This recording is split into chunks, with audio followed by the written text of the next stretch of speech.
I didn't originally have such lofty aspirations for this video. I didn't plan on elevating it to this sort of, pseudo mythical status, like this is the purest essence of competitive Pokemon or anything like that. But as I was watching it, I found myself really appreciating everything that was going on. And so I wanted to give this battle the detailed analysis that it deserves, especially as I do think that it exemplifies a lot of the best things about competitive Pokemon. So, yeah, I was originally going to just get this game because it's a DPP game between two great players for the finals of the Smogon Premier League, but I wound up with so much more, and I'm very happy about that. A lot of the times these promising games wind up being really disappointing. The game just winds up being a blowout one way or another because, the matchup goes a certain way, or, little RNG piles up really fast, or there's big RNG, and I have to get in the dig at best of one being terrible because that exacerbates these factors. But no, I was really, really pleased with this one. So yeah, it's a game between Kratos Mana, aka Anti, aka Bruno, aka AI Quarter, the man of many names, and Deep Blue Sea, the man of one name. Yeah, Anti was not really known as. This is just what I know him as, Anti. So forgive me. But he was not really known as a DPP player before the season. But he does that. He gets into a new metagame for a new season of SPL, like he did the same in GSC a few years ago. And he's such a great player that he just winds up being excellent at it. Deep Blue Sea has been a fixture of the DPP scene for some years now. I believe his record going into this game is 5-5, I think, and Anti's was something like 8-1. Crazy. Both are very innovative and great players. So we've got the stakes. This is the first game of the SPL finals. So whoever wins this game gets their team off to a great start. Yeah. Who cares? So we're getting off to the lead matchup. I think this game is a great exemplar of competitive Pokemon as a whole, but I also think it's a beautiful showcase for the intricacies of DPP as well. So we've got Azelf, which is the DPP lead, against Breloom, which is more offbeat. Now, Azelf, does its Stealth Rock thing, and that can go a lot of ways, but essentially, no matter what the details are, not to say the details aren't important, they very much are. I have a video called The Evolution of Lead Azelf for this very reason. But it's generally going to be, rocking and blowing up, and then taunt and U-turn, T-Wave, stuff like that. So very occasionally you'll get a Choice Bander, which is great, but by and large, you are going to be stealth rocking with it and leading off a very aggressive team. So that's information already. As soon as you see that Azelf lead, you know you are facing some heavy-hitting stuff. Speaking of, Breloom is generally going to give you that same information, except it's more of an offbeat lead. It's going to be leading off an offensive team for sure. But historically, the go-to Breloom lead set is Choice Scarf. And that's a cool set. It's Fast Spore is great, and then it comes back in, and Scarf Breloom, while quite a departure from the way standard Breloom plays, is very good because it's got a good speed stat, same as Scarf Metagross and Magneton, which is very useful for getting the jump on Dragon Dancers. And it hits hard, of course, and when you give it that speed stat with those hard-hitting stabs and coverage of Stone Edge, then you wind up with a very good Pokemon against offense that winds up flipping matchups that would otherwise be difficult for it one-on-one, like Heatran and Fernape and Starmie. So generally, a Scarf. There have been a few occasions of just standard Toxic Orb Breloom leading off. It's really not a bad lead, actually. But in more recent years, we have seen an uptick of Sash Breloom leads, which do things like Spore and then Seed Bomb, Focus Punch, Superpower, and you can throw in Stun Spore there as well to really mess up Gengar in particular, but also Latias, D-Knights, all sorts of whatever switches in. You can Spore and then you can Stun Spore and catch whatever's switching in and be annoying, or you can just go all out with the Stab Assault right from the beginning. But yeah, Sash is quite good and that's more likely. Although you can't rule out Scarf, because Scarf generally a relic from the past, but we have seen a couple teams make good use of it in the past few years. However, if you're going to make an assumption, you are generally going to assume Sash. Either way, with your Azelf lead, you're probably just going to get up rocks. I mean, you could taunt, but then you risk it just seed bombing you twice and not getting the most out of it. Because if there's one thing that you don't mind getting slept, it's your lead, which is pretty much supposed to just get up rocks and die. Not that you don't want to potentially get a boom off with Azelf, of course, but if it's a choice between your lead that's supposed to get up rocks and get momentum for you, and the offensive abusers that are paired with it, then it's not even a question. You absolutely let Azelf go. This is also without even saying that sometimes Azelf lead runs Lumberry. For Body Slam Jirachi, Sleep Powder Roserade, especially Scarf, and which fulfills a similar function to Scarf Breloom, except it also has T-Spikes and absorbs T-Spikes and outspeeds Aerodactyl, because Breloom's not quite fast enough for that. But yeah, Azelf also picked up in usage because it started running such bulk for Machamp and Scarf T-Tar plus Sand, things like that. That Colbur really wound up being redundant. And Colbur was so popular that Machamp would never actually use Payback against it on the first turn. It would just wind up dynamic punching and hoping for the confusion, because that was more reliable than just paybacking and guaranteeing you lose. And so Lum would let you beat Machamp, whether it paybacked or depunched. So Lum is a very possible item on Azelf, which means you really aren't fearing that Spore as much. Because if it's Spores and if it's Scarf and it's Spores and you Lum and then you Rocks, it's locked into Spore and you've already gotten your Rocks, and then you have the advantage, and then it's up to you to press that advantage with your hard-hitting offense team. And if it's slower than you and it's Spores, then you're fine. And if it's Seed Bombs, then you're much better off going for Rocks. So what we see here is, well, feasibly from this turn one, you could say it's a Scarf Azelf that just decided to use Rocks, and a Scarf Breloom, and it could still be Scarf Breloom that used Seed Bomb, because Scarf Azelf has been used before, with Trick and the super fast Boom, for example. Part of the reason why Scarf Azelf used to be popular was for things like Scarf Breloom and Roserade leads trying to shut it down. But, that's a really old set. So feasibly, yes, it could still be Scarf Azelf locked into Rocks. Now it's going to switch. But more likely, it's going to be a more standard form of rocking Azelf. And the Breloom is going to be Sash. That's likely, because Toxic Orb does not activate. That was a long shot anyway. So we have an amusing turn, too, because it's going to U-turn. It's not going to boom.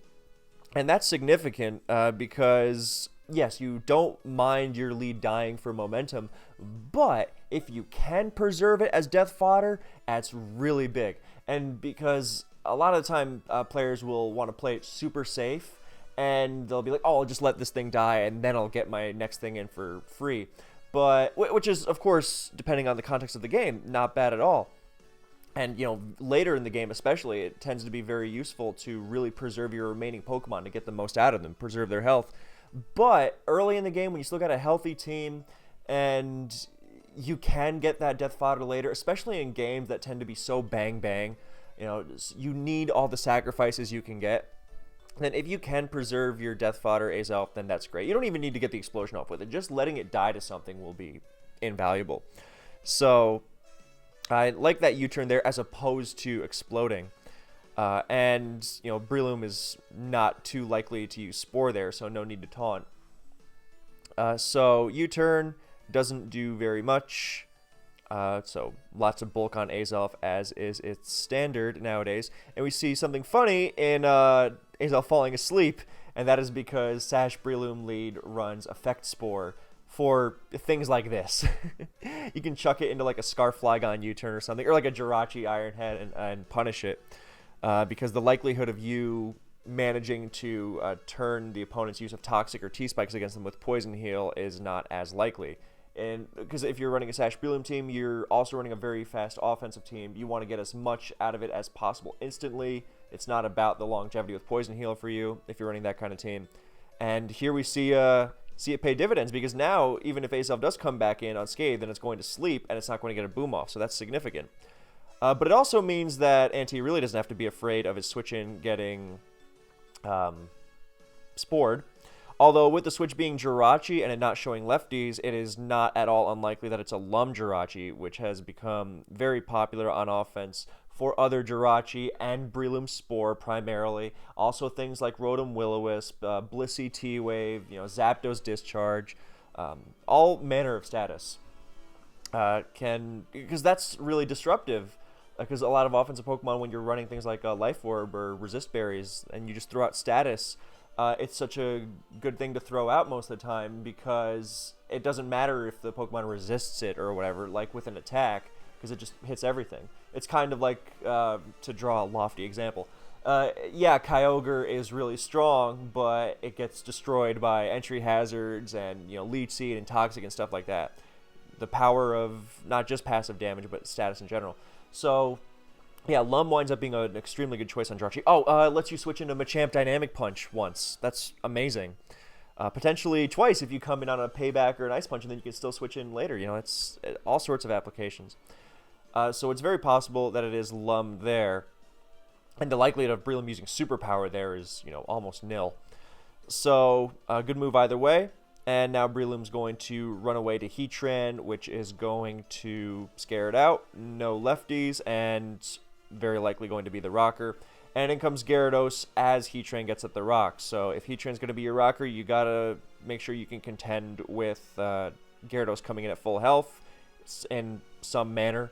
Whether your Heatran's going to run Pasho HP Electric or something, or you have an offensive Suicune, which is a good answer. Or in DBC's case, he's got a Scarf Latias. Well, not necessarily Scarf Latias, but very likely. Because, with Rocks up, then strong DD, Ice Fang, Bounce, Double Edge, or Outrage stuff is just going to melt you. So you like having that outspeed potential if it just dances right away. So Anti plays it safer and goes for Sub. Sub is really to scout the switch. It's not to block a Heatran boom, because if it's an offensive Heatran, it's not... Or it used to be that plus speed was like the default on offensive Rocks Heatran. Now it's a lot, it's much more different. You see a lot more bulk on it. So it is possible that it would be slower than Adamant Gyarados. Because you got to run Adamant Gyarados. Because Adamant Gyarados already has some problems with its power. You can't afford to run Jolly. The benefits for Jolly are not nearly worth it. So it's not really to block the boom from a slower Tran. Not that, it couldn't be that, but it's more to see what's the switch in. Is it something that I just want to hit and then get out of there? Or can I go for that DD and start making things happen? So the cost of this, of course, comes with Gyara's coverage, because it already has coverage problems with with 3 moves sometimes, let alone 2. So Latias goes for Draco Meteor, not T-Bolt, as is quite common on Scarf Latias, but it could also be something like Draco, Trick, T-Wave, Healing Wish, in which case, yeah, you got a Draco. And the Gyara goes for Double Edge, which is going to smack it for a 2 KO, and at -2, if that's a Scarf Latias, as is very likely, then it's not going to KO, and the next Double Edge will. So we are in an interesting situation here. So... you could say, it still could be Specs Latias, but I don't think that's going to KO either at -2 from 59. Gyara's bulky, or especially bulky for sure. And you could say, I want to be careful, but your options just aren't good enough to switch on a team like this. You can't. Again, it's about not playing too safe. Like you go back to the Azelf Jirachi thing. So. In this case, you stay in and you force the issue. You Double Edge.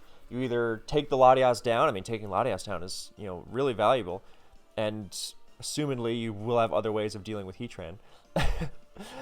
You already need more, because as soon as Gyara comes in with Rocks but then subs, then yeah, it's not going to be much of a Tran answer. So there's the Latias. Put it in a tough position.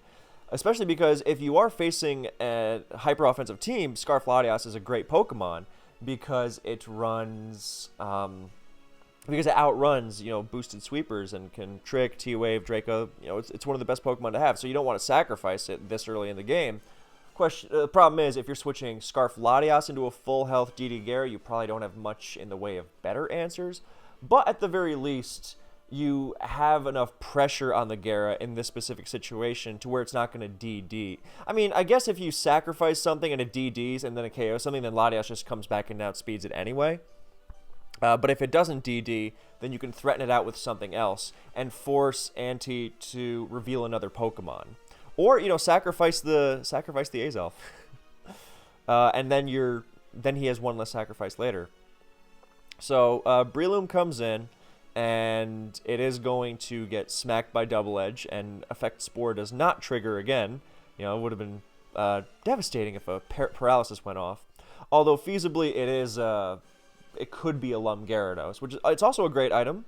Pairs well with Sub. It was a French innovation in the lead slot to mess with Gyarados and Machamp way back.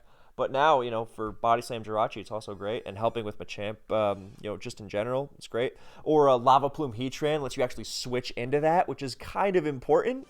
Because Heatran dishing out burns is famously a pain. So very well could be a Lumgara there. And Waterfall Double Edge, that's classic 2-move coverage for physical water types. You see things like for Alligator run it in UU. And it hits pretty much everything you need to for good damage. The notable exception being Empoleon, of course. Empoleon is a great Pokemon for a lot of reasons. But yeah, the benefits are such that you are willing to, kind of tangle with Empoleon a little worse for those others. For the benefits of Sub and, whatever item you wind up going with. And Double Edge. So, in comes Jirachi. We don't know anything about it yet. We don't know if it's like Calm Mind or Sub, Paraflinch, or mixed or anything. We don't even know if it has lefties yet. So I think you could make the argument that if Jirachi was the switch-in afterwards, you could have gone to Jirachi right away and saved the Breloom sack, because sacrifices are really important. And if you're afraid of the Gyara DDing or whatever, then I don't know, because it doesn't have EQ. I guess it also depends on the Jirachi set. Like if it's a para offensive set with Body Slam, you don't want it DDing and then subbing in your face and then it getting out of hand. So yeah, I get that at least, but the likelihood of him DDing there is so low. Just because, what if the move winds up being... it's too much risk for not enough payoff, potentially. Because if the Latias is just like, look, my Latias is chipped, and yeah, it could be useful later, but I just want to take this Gyara down and, sacrifice it. And then you DD, and then you don't even have that. I don't know. I don't... Yeah, I just felt a lot safer to... Because if you go to Jirachi on the double edge, then you're in the exact position you are now, but you still have the Breloom sack, which is huge. And if it DDs, then yeah, it can sub, but it's not going to EQ. It's not threatening you like that. I don't know. Especially another reason to not DD, because yeah, you might KO something and then bring Latias back in. But I don't think that's not necessarily that much different from just KOing the thing and then having it come back in. Or another Pokemon coming in after. I don't know. I think it's definitely a defensible move to sack Breloom there, but it's the opposite of the way Ante's been playing so far, which has not been overly safe. I think the Breloom sack was overly safe. And if you just go right to Jirachi, then you still have a sacrifice later, and it's huge. And if you're going to go to Jirachi there... Actually, no, I take it back, because if you're going to go to Jirachi there anyway, then... Yeah, then you feasibly are saying, I have something to deal with you. I guess if you want to bluff it, then it's not as certain. And, if you're switching into it, then... And it DDs, then Ante's like, well, I'm not going to switch Gyara out now, and he's going to force the issue, and then it might go wrong. And it's easier to muscle through this if you don't. If it doesn't have a DD, rather. But I don't know. I think it might have been a little too safe. Especially, actually, no, I take it back. Like, let's say you think the Gyara's going to DD on or DD and then sub, and then as soon as it subs, then I guess if it subs and then double edges, then it might just die to recoil, and then you sack Breloom anyway if that's the goal. So I think there was more upside. I mean, I know it can waterfall the Jirachi. I don't know. I guess it could get more out of hand on the DD, but I just think it's so unlikely. I guess I know Breloom limits it to 1 DD max, so it can't get out of hand. But I don't know. The likelihood of Anti just DDing there. I know I'm spending a lot of time on this turn, but that's what I want to do. So, yeah, 59. I guess maybe he was afraid of -2 Draco and a -4 Draco not KOing, and then like waterfall. Yeah, okay, no, I can see it. I'm not gonna open the damage calc because then we're really gonna be here forever. But yeah, if he's afraid of -2 Draco not doing enough into -4 Draco, maybe.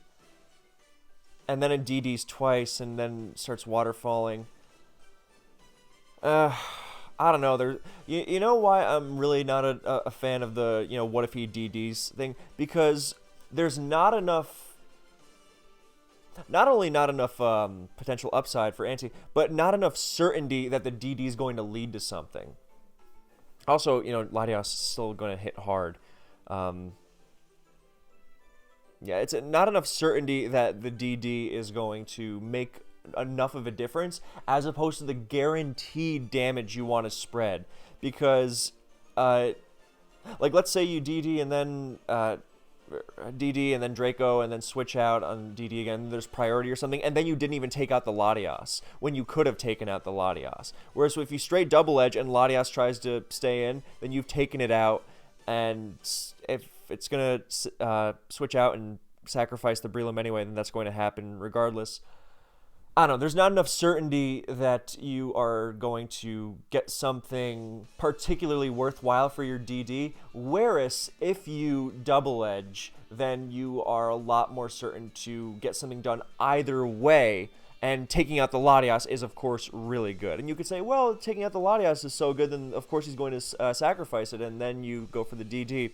So maybe, but I don't know. A lot of this also depends on the Jirachi set. But in general, keeping sacrifices is just so valuable. So in comes the Rachi. You could also say from a team building perspective is like, dude, that maybe help out on the Gara front a little bit, because this is a lot of dancing around, pardon the pun. But he goes right for the Iron Head and shows leftovers, so looking like a physical Jirachi.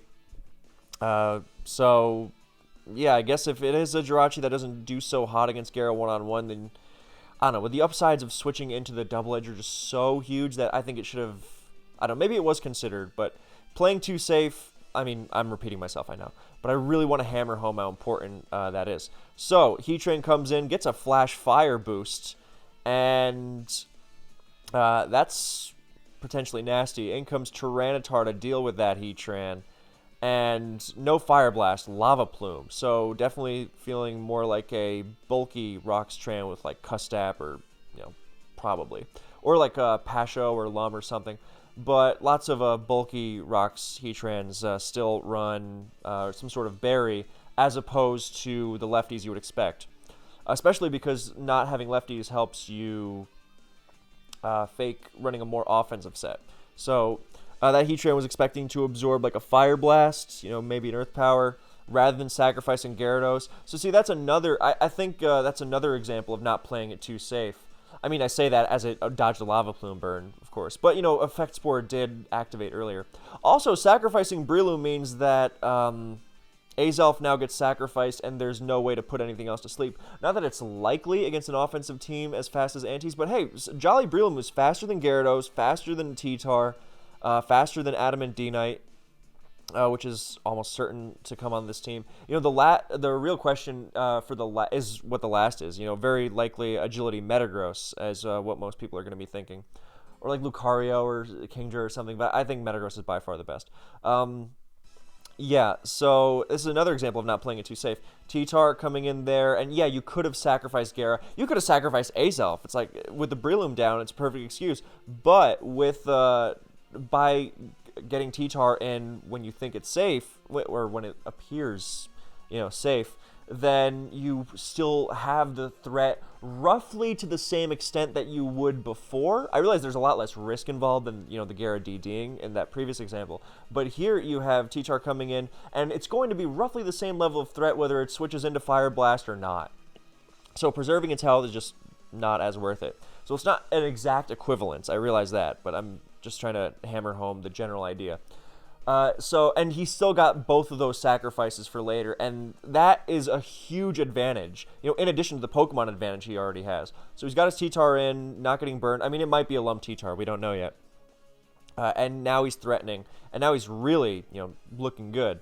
So he goes right for a DD, and Machamp comes in. And now that DD, I am definitely not sure I agree with, because, I understand if Jirachi comes in, then you want to, blow past it one-on-one, and maybe he thought that there would be like a Desperation Boom or something to weaken it into Scarfladios range, but the DD doesn't change anything there.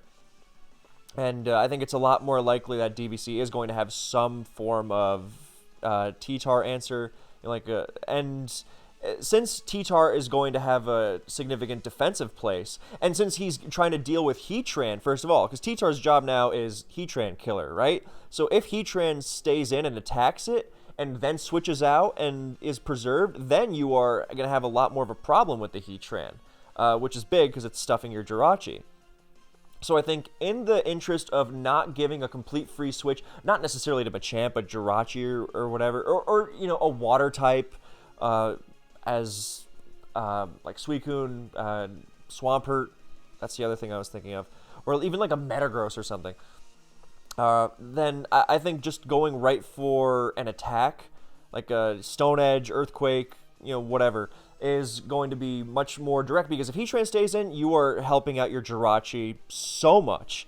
And if something else switches in, you sting it with damage, as opposed to the conundrum that just took place, which is that either you stay in, damage whatever switched in, and die, and then you don't have your T-Tar anymore, or you switch out without having done any damage at all. And if you attack, you guarantee you mess with Heatran, or you mess with the switch in to some extent, as opposed to doing nothing potentially, or not doing enough in the event that Heatran stays in and you DD, and then something else gets sacrificed and Latias comes in and the Heatran's still around. I realize that's less likely, and there are some switch-ins that you can potentially muscle through with a DD, like a lot of Waters, for example, or even with a Jirachi on the Switch. But again, this early in the game, there's also a possibility of a Scarf Latias in the last slot with Healing Wish, which could give the sweepers another chance, despite taking damage early in the game, which, as much as hyper offense teams don't want to switch around, sometimes they have to.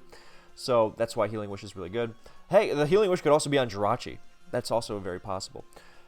Yeah, so in that vein, I think just going for the attack there, given how threatening Heatran was, and how... Because DBC's team structure is not predictable enough to where you can say, there's definitely something coming in here that I can beat one-on-one. You can have your... reasonable assumptions, but it's not so standard that, like with Anti's team, there's no secret that there's a Dragonite, here, right? Like it's just the best Pokemon for the job. The 6th slot, it's up in the air, but it's generally not going to be something that's blowing your mind. But with DBC's team, there could be a T-Tar, there could be all sorts of things. So, you just don't know yet. If it's, yeah, sorry, I'm going to stop myself there. So I do think attacking was better there. And now he's going to either lose his T-Tar, as the Machamp is even lefty, so it's not getting worn down by sand, so you're not going to be able to chunk it into T-Tar range nearly as easily. And instead, Azelf is sacrificed with the Machamp not damaged at all. And the pressure on the Champ there was such that it didn't that it wasn't going to sub, but if it subbed there, that would have been really nasty. And now instead it's going to be threatened out by Rachi. And Heatran comes in again, eats an Iron Head, and now what's the switch going to be to the Plume? Oh, it's not going to switch at all. It's just going to Iron Head, not get a flinch, and die. Alright, so Heatran getting worn down. So now Heatran's value changes turn by turn. This is another really good example of how a Pokemon's value can shift based on what happens in the game. the heat train that was previously so important, it fulfilled its function. Or another example, the Azelf was previously significant in that it kept Sleep Claws alive, but as soon as Breloom died, yeah, throw the Azelf away. It's clearly your best shot for death fodder, because you don't risk Breloom coming in and sleeping something else anymore. So, another example of that. So Ironhead's just trying to, chunk it down and get T-Tar in for free, because now he's really preserving that Gara. And now we have a really interesting turn here where T-Tar goes for superpower, and Heatran is slower and gets KO'd. So, there's a lot to unpack here. First of all, superpower has been seen as coverage on DD Knight for things like Clefable and Blissey, and really bulky T-Tars. And putting it on T-Tar is a nice idea as well. It lets you mess with things like Bold Clef and Blissey a lot more. You can DD in Blissey's face and then knock it out immediately. You don't risk Clefable doing silly things to you. And and you also instantly threaten opposing T-Tar without a DD. That's really big. We also see that the Heatran is slower than Jolly T-Tar, so indeed, it was bulky. And we also see it stay in and not give that T-Tar free DD. And I appreciate, again, I think this is too safe. I appreciate wanting Machamp to stay healthy, but no, I don't know that this was worth it, because and not wanting to preserve a relatively low health Heatran over something more valuable. But I don't know that you got too much out of keeping Machamp's health that high, because if you don't expect superpower, of course, you expect EQ. But if you switch into EQ, then T-Tar's getting worn down by rocks too, so it's not like it switches out and then it comes back in and then you won't be able to deal with it. That's not going to be the case. So you go to Machamp, and then you're going to almost certainly take something out with D-Punch. You're going to get that Gara probably sacrificed. And the reward for... and if you sacrifice Heatran to Boom or whatever and limit it to 1 DD, it's going to stay in, it's going to chunk you either way. So you're potentially losing a Pokemon and a half if T-Tar... You're losing a Pokemon and essentially losing Machamp if you're going to... if you're going to keep Heatran in to just give it 1 DD. But I think going to Machamp is functionally the same thing as just I don't want it getting more than 1 DD, and then getting a KO either on the T-Tar if it decides to stay in, or on the on whatever gets sacrificed, because D-Knight or Metagross or whatever are not switching into it.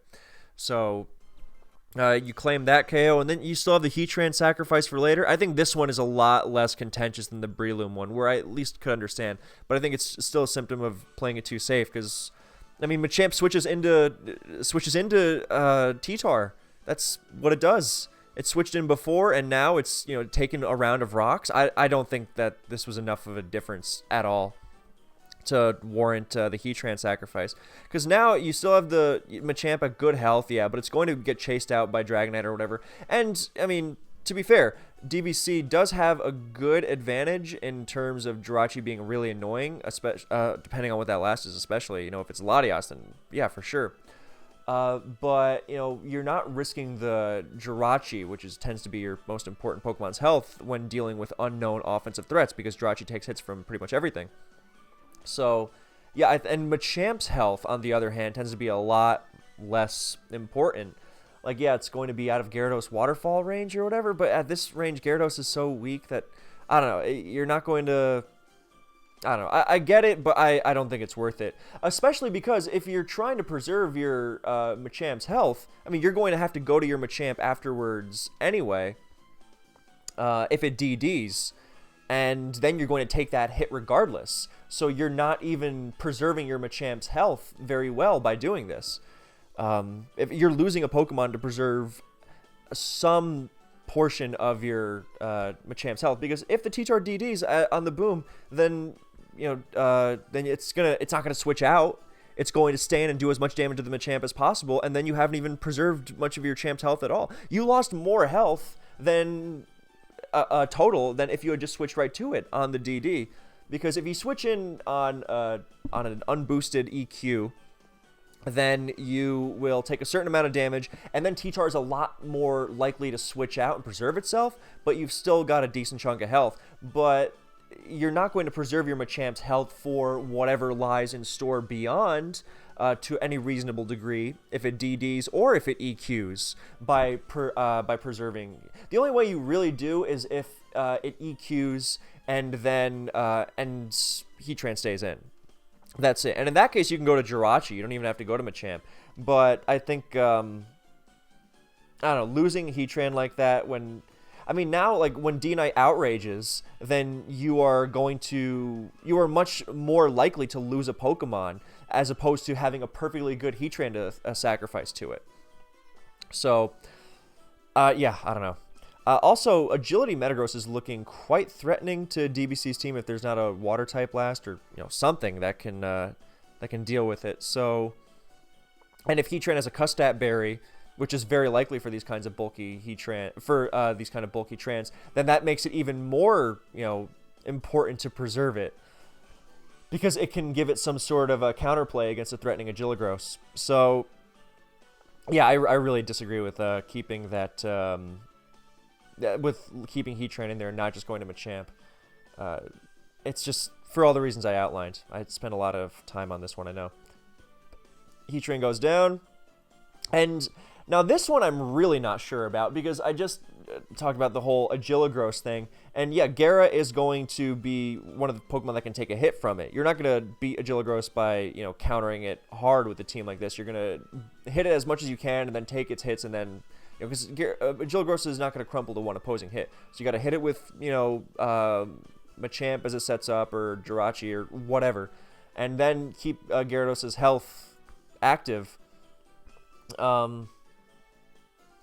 Yeah, but he goes to Gara here. And I get it, because he wants to take advantage of the fact that this T-Tar is now at -2 attack to get a DD. But Anti's got his own Gara for Intimidate to sacrifice. And then his last, whether it's Agiligros or Scarflatias, which are the most likely, then they are going to check Gara either way. So I think this is committing too much of Gyarados' health for a sweep, which is not nearly likely enough to happen. It would be much, much better if the issue was forced with Machamp. Like, you can maybe get a sub with the Machamp or just KO it or force something. Or Jirachi, which is, of course, one of the biggest threats. So I really disagree with... I mean, sacking the Heatran was one thing, but... I mean, you could, if you were going to go to Gara, you could have even gone right to... no, actually, I don't like that one as much, because if it DDs, then it goes bad. But then you can go to Machamp and take neutral hits. I don't know. But sacking Heatran and then following it up with Gara, I really disagree with. So, Gara of Anti-Zone comes in, of course, gets the Intimidate off, and there's the DD. And now the only question is, do you DD again? To try and get that... I mean, there's going to be an E-Speed D-Knight almost surely. Well, actually, no, not almost surely, because D-Knight could run EQ and Fire Punch as well, if you think... Or Fire Punch, E-Speed, potentially. But there are variants where D-Knight doesn't need to run E-Speed. But, if you DD again, then you get picked off by that. But if you don't DD again, then you're vulnerable to Scarflatias, especially because this Gyarados does not have Whack and Berry, so it just T-bolts you, which begs the question, why even DD in the first place? Just...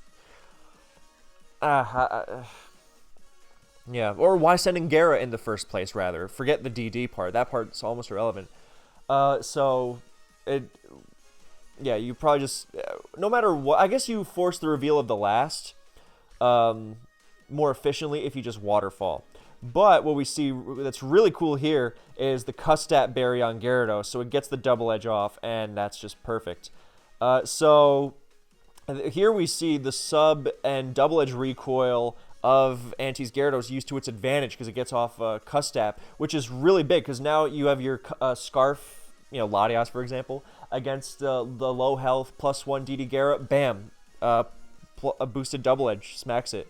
And so it's good for DD Gyara, even though it's boosting its speed because what revenge kills it? Scarfers. And it's also good for mid-game use like you just saw.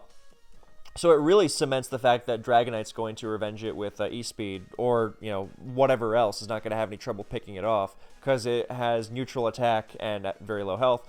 And in comes D-Knight with shows E-Speed and Life Orb. So at 60, so Latias in range of E-Speed. D-Knight gets melted by Outrage, and then basically if the Jirachi has Ice Punch, not a problem. But if it doesn't, then it's not going to flinch D-Knight because D-Knight has Inner Focus. So it's kind of a difficult situation for DBC here. And Gara's health being so low is a big part of this because you really got to preserve Gara's health for. I mean, imagine if there was like a Lucario, like a Scarf Lucario, which is a great cleanup on these kinds of teams. Yeah, Gara's health, or like Scizor or something. Yeah. So Gara basically gets sacrificed for Anti's own Gara, and now since he doesn't have the tools to safely remove the D-Knight without Ice Punch on his Jirachi, which is not unlikely, but with lefties it's a lot less likely, because lefties generally signifies that you're going with like Sub, Body Slam, Iron Head, Fire Punch, and yeah, that set is going to get hit really hard at the very least by a Life Orb, EQ, or Fire Punch. So, but he goes to Jirachi anyway because there's no other option. But so this is interesting because he can sub, but Life Orb doesn't activate if you hit a sub in Gen 4. So he's just going to be chipping it for 6% sand damage for several turns. And, Iron Head doesn't do that much damage to D-Knight. So he's, very likely just going to take the D-Knight down with him. But he can also switch. He can try and draw the EQ or Fire Punch and get the extra Life Orb damage. And then commit to winning with Jirachi. I guess he can also potentially Healing Wish his Machamp or his Jirachi. Actually, you know what? The fact I just considering Healing Wish on the Scarf Latias makes me think that's even less reason to be so conservative with your Machamp's health, because you can Healing Wish it later if you really need it that bad. Yeah. So the question here is how Anti's going to deal with it as well. And the answer is, well, he's going to go to Latias, hoping to draw the EQ or Fire Punch, and then E-Speed for several rounds of chip for Jirachi to then commit to the win. Or I guess he could then pivot to Jirachi on the E-Speed. That would also work. But Anti is going to go to T-Tar on the assumed Ice Punch. So that's really interesting because that says, yes, my last can deal with. Well, he values D-Knight more because Outrage melts Machamp and E-Speed beats Latias, right? And if you get it on Machamp, then you're gonna at least rip a huge chunk out of Jirachi with Life Orb Outrage. So he values T-Tar a lot more than Dragonite. So that's a good move. And it also is saying, yeah, I don't have to risk the Jirachi having Ice Punch and commit to it with D-Knight because my last can deal with it in some way. So that more or less rules out Scarf Latias as the last. So that's important information. Because T-Tar, yeah, Machamp gets outsped by Scarf Latias and the whole Jirachi thing, because it doesn't even have EQ, so it's not going to be threatening it nearly as much, even with the DD. So yeah, sack the T-Tar. Yeah, so the T-Tar gets sacrificed, or attempted to get sacrificed by the Jirachi, but DBC definitely reveals he doesn't have Ice Punch as he doubles to Latias. And now we have the Latias versus T-Tar conundrum. And again, I'm just thinking, now you just go to Machamp, and you still have your Scarf Lati and your Jirachi. I mean, I get preserving Machamp's health here, but think of it like this. I think you really have to preserve as much as you can Pokemon-wise, because of the unknown of what that last is. You pull off a Healing Wish or a Trick or a T-Wave with the Scarf Latias, which I think it's very likely that it is T-Wave, because it didn't T-Bolt the Gyarados.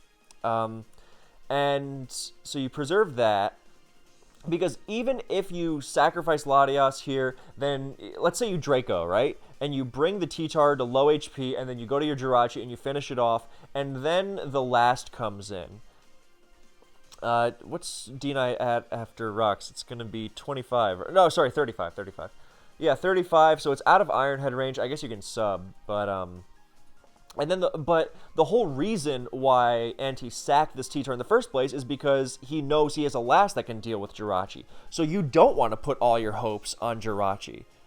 So, by that logic, then yeah, you don't sacrifice Latias just to preserve the health on the other two Pokemon that you have reason to believe don't have as much chance of winning the game for you. You have to keep everything alive that you can.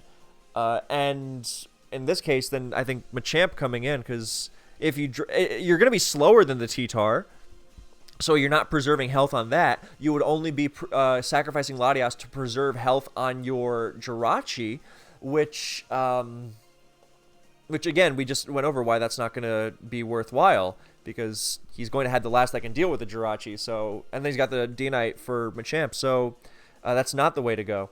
And, yeah, taking damage on Machamp sucks, but you'll still have your Scarf Latias against against a fast offensive team, and it's not like they're going to get free setup. You'll still have the momentum on your side, because they'll have to revenge kill the Machamp, or Anti will have to revenge kill the Machamp, and then you can respond, and then you have your Jirachi. And even if the Latias is weakened, it's still a Scarf Latias. You'll have a Jirachi Scarf Latias duo for whatever that last winds up being, be it, Metagross, or Metagross is the likely one for its ability to deal with Jirachi, because Lucario, Scarf Lucario, not really. So you have to assume it's not Scarf Lucario either, because Scarf Lucario doesn't deal with healthy Jirachi nearly as well as something like a Gilligros. So you, if that's what you're assuming, then yeah, you want that extra speed as opposed to, yeah, because if it is a Gilligros, then you are not going to be beating that and D-Knight with that. You're going to need all the help you can get with Latias, because you can trick it into Meteor Mash, or you can T-Wave it if you don't think it's going to be Lum or something. But yeah, so you got to go with Lottie preservation. Just preserving. The only reason you would really preserve Machamp against a team full of physical offense is for the DD Tar, and we don't see the Machamp come in against the DD Tar a second time, and instead the Latias tricks, I guess, to prevent it from DDing and doing a bunch of damage. Now, DD Superpower is going to do a lot to Machamp, but it's not going to do enough, and I think it would be, I think Anti would look very foolish if he had the free KO on Latias and DD'd instead of just crunching. So I think it's a lot likely that it's just crunch into Superpower. So, yeah, I think Machamp there was just exceedingly free, but it doesn't come in, and it gets, well, Latias, if in case that went by too fast, Latias tricks the Scarf and receives a Custap Berry. So I like the Custap emphasis on Anti's team to get past faster revenge killers with DDers, because that's one of the most common things that make DDers falter before they finish the job. They get revenge killed by something even faster. So sadly, it doesn't work against Priority though. But yeah, Latias goes down, and now Machamp's going to come in, but it's not going to get a sub. Offensive Machamp is not bulky enough to have its subs withstand, what's it called? T-Tar crunches, from max attack T-Tar crunches. See, there we see it do 27. Yeah, it gets a defense drop. It already did 27. Maybe it was a roll. We don't know the EVs, but I think just, yeah, going right to Machamp was it. Yeah. So now the Machamp is easily going to get picked off, and it gets picked off by Magneton. So that's a really cool pick, because that forcibly removes Skarmory and enables D-Knight to run EQ and E-Speed, as opposed to having to pick between two of EQ, Fire Punch, E-Speed. And it helps with Jirachi, and that's really cool. Scarf Magneton is the standard. And it also makes sense with that Gara play earlier, because Scarf Magneton outruns Adamant Gara by 1 point. It's got that same speed tier as Scarf Loom and Metagross. So, very cool to see it here. It's going to T-Wave. No way Jirachi's going to switch into it. Machamp gets sacrificed. And now it's pretty much Jirachi miracle whether it can make its way past this. Not unfeasible if it's Scarf Jirachi, or Scarf Magneton, because you Body Slam Para, you get a bunch of flinches, and then you beat it with enough health so that you can sub on D-Knight and then take it out with Iron Head. But the Jirachi goes first. It doesn't even have Body Slam. It has T-Wave, which is way better as a paralysis option, of course. But Anti's Magneton is not Scarf. It's, well, we don't know what item it is because it's not Lum. But it's, or Lefties, of course. But it also gets a T-Wave off, and that's very cool because Scarf, or just regular Magneton, is faster than Magnezone. And that extra speed tier that puts it over things like T-Tar and Gara and D-Knight, then that is good even for non-Scarf sets. So cool to see it there. I wouldn't be surprised if this had Custap as well. So the Jirachi just goes for Fire Punch, does a lot of damage, eats a pretty heavy-hitting Thunderbolt, but it doesn't matter unless Jirachi gets up to such high health that it lives the Life Orb EQ from D-Knight. So Para, full Para.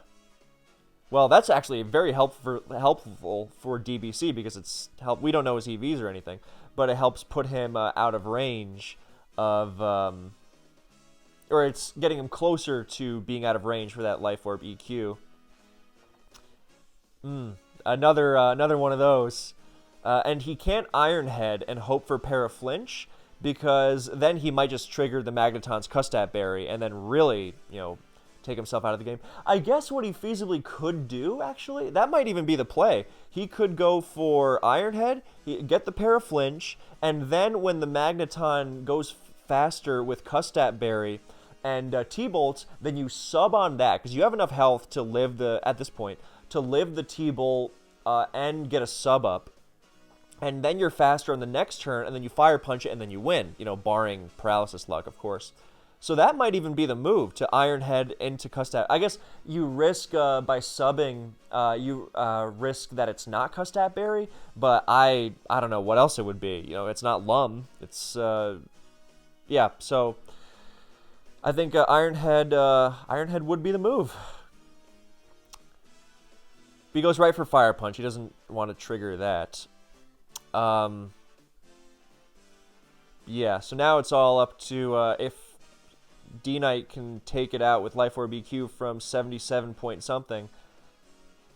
And it does, and that's the game. So that was a blast of a game. I'm very, very glad it came out the way it did. I think it's a great example of why offense-on-offense games can be, such...